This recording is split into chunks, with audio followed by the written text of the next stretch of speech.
18, 2024. And of course, today is Inside Nigeria, your breakfast show on Leadership Television.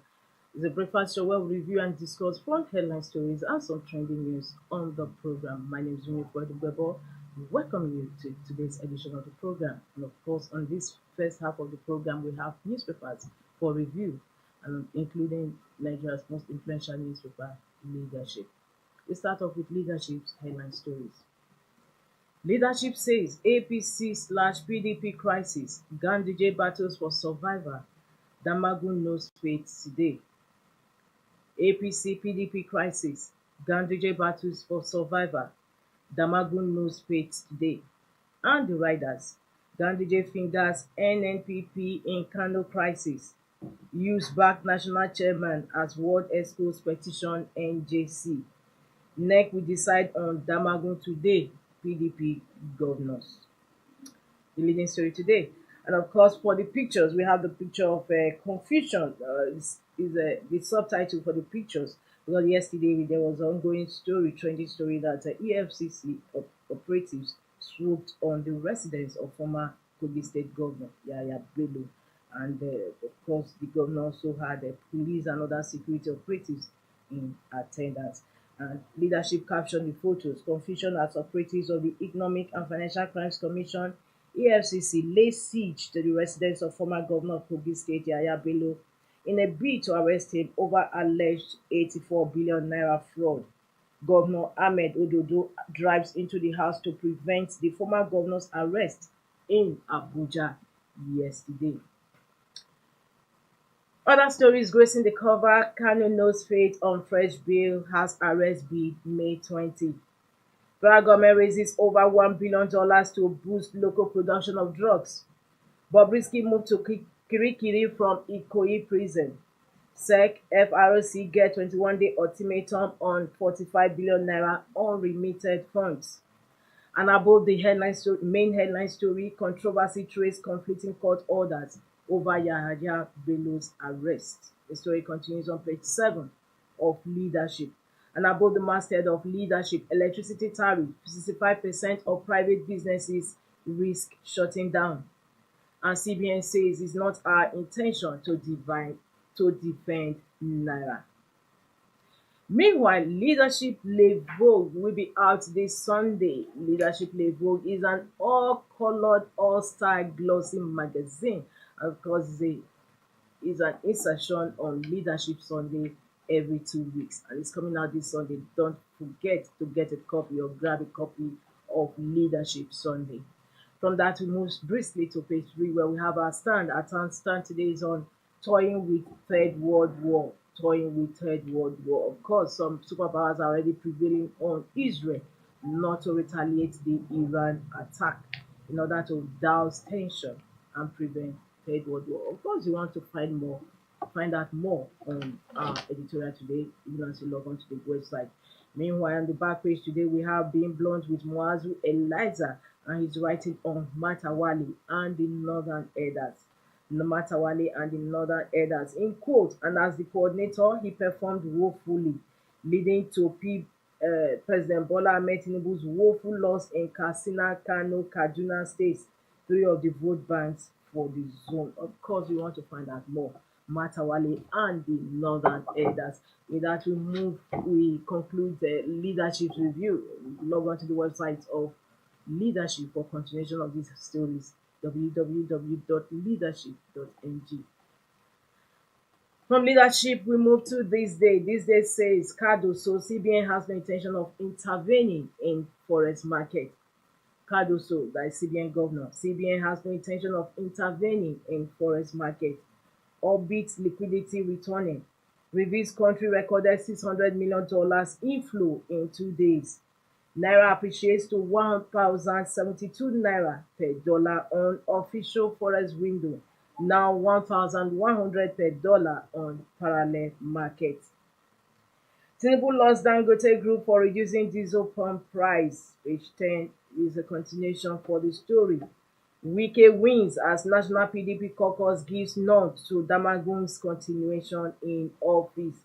And above the masthead of this day, court affirms Ganduje's suspension as embattled chairman fights back. Party kicks petitions NJC seeks review. Says order procured via fraudulent document. Ganduje, their motive is to create confusion in our party. Says is a destructive phenomenon. The story above the masthead of this day today. Also one of the top leading stories on the paper. For continuation of these headline stories, log on to the website of This Day, www.thisdaylive.com. From this day, we move to Vanguard. Vanguard also has similar developing story on CBN. And this time around, Cardoso says CBN not using reserves to defend Naira. CBN not using reserves to defend Naira. Cardoso, ways and means no longer an issue. We made hard decisions quickly enough, as expectations of Nigerians often misplaced. Nigeria's forex reserves dropped to $32 billion. The story is on page 9, while the main story of Cardoso saying CBN not using reserves to defend Naira runs on page 4 of Vanguard newspaper. Beneath that, we have 45 year dead as strange disease hits Kano community.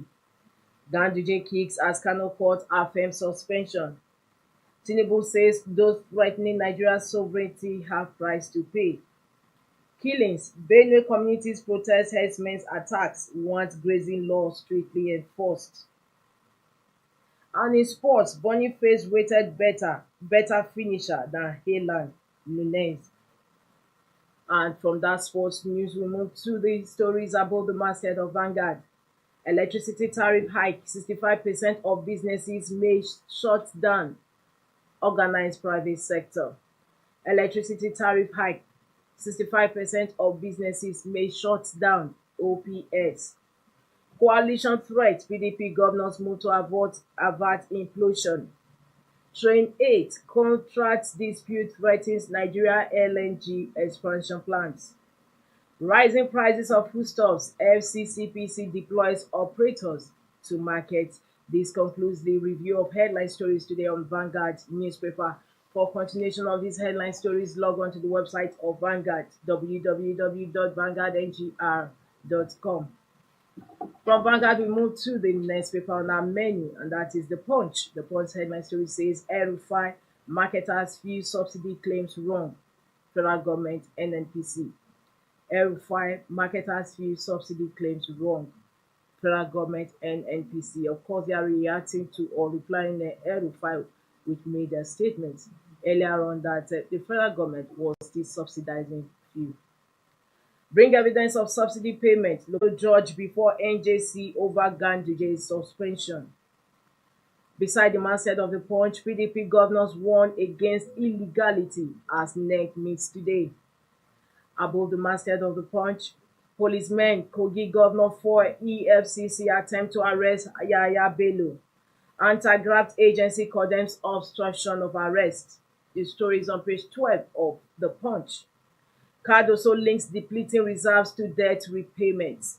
CBN stops banks from lending 50% of deposits. These are the headline stories today on The Punch. For continuation of these stories, log on to the website of The Punch, www.punchng.com. From The Punch, The Guardian is next, and incidentally is the last paper on our menu for review today. The Guardian's main headline story says, poor funding model, Port City store $3.2 billion Eastern Rail project 3 years after. Poor funding model, Port City store $3.2 billion Eastern Rail project 3 years after. And of course, as usual, we have the illustrations beneath the headline story. Project was flagged off in March 2021 for delivery in 2023. To be funded by 85% foreign loan and 15% federal government counterpart contribution. The $3.2 billion project has been stalled by funding. Removal of old rail tracks without a definite plan for their replacement worries residents. These are the illustrations beneath the headline story today of The Guardian, the main headline story. Poor funding model, Port City stalled $3.2 billion Eastern Rail project 3 years after. Terrorists abduct 2 pregnant 8 nursing women, 10 others in Katsina. Terrorists abduct 2 pregnant, 8 nursing women, 10 others in Katsina. OPSN warns 200% electricity tariff hike may cripple 65% of businesses. Politically exposed convicts, how not to pardon, exercise prerogative of mercy. This is a news analysis that runs on page 4 of The Guardian today. Court affirms Ganduje's sack, APC kicks. Why Nigeria's foreign reserves dipped by Cardoso. All eyes on PDP governors as IU's lawsuit withdrawal alters balance for Damagum. Federal government kicks as Kanu lists conditions for resumption of trial. Afenifere leaders visit Tinubu, demand restructuring, security, Southwest development. And of course, this story concludes the review of front headline stories today on The Guardian. For continuation of these headline stories, log on to the website of The Guardian, www.guardian.ng. And of course, with this, we've come to the end of the first segment of this show, Newspaper Review. Don't forget that the second segment is already underway, where we discuss some trending news stories. Don't go away. Stay tuned. Thank you for watching. For sponsorship and advert placements, please contact 080 3688 61